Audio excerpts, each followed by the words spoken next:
بسم اللہ الرحمن الرحیم، میں نسیم صادق، عام لوگ پارٹی پاکستان سے۔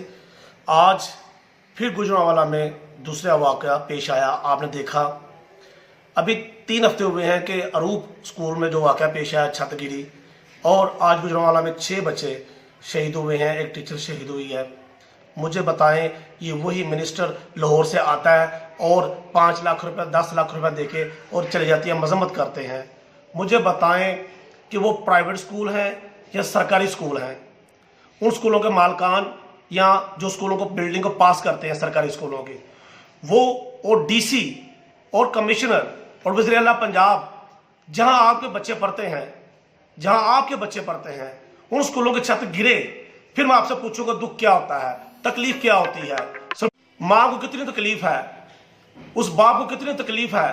مجھے بتائیں، آج 23 مارچ کا دن تھا، چھٹی والے دن سکولوں میں بلایا جاتا ہے اور چھت گر جاتی ہے، دیوار گر جاتی ہے، بچے شہید ہو جاتے ہیں۔ یہ مذاق ہے؟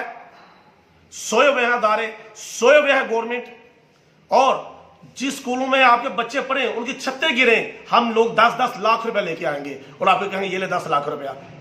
کیا ایسے کسی کا دکھ درد کم ہو جاتا ہے؟ ایسی سسٹم چلتا رہے گا 70 سال سے پاکستان سے؟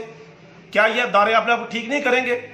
یہ ڈی سی، یہ کمشنر، یہ وزیر اعلیٰ، ایجوکیشن معاملات، سارے جتنی ٹیم نیٹ ورک ہے، یہ میں سمجھتا ہوں یہ ناکامی ہے۔ کہاں ہے وہ وزیر اعلیٰ پنجاب؟ کیوں گجرانوالہ نہیں آیا؟ کہاں ہے پاکستان کا وزیر اعظم مریں؟ گجرانوالہ کیوں نہیں آیا؟ پورا گجرانوالہ لہولہان ہے، عوام دکھ میں پریشان ہے، اور یہ مزے میں بیٹھے ہوئے ہیں۔ کیوں گجرانوالہ نہیں آئے؟ کیوں ان کے پاس پہنچے نہیں والدین کے پاس؟ کیا گجرانوالہ میں جو 3000 سکول ہیں، جو ایجوکیشن ادارے ہیں، کیا ہم پھر ویٹ کریں گے کہ سکول کی چھت گرے یا اللہ نہ کرے دیوار گرے؟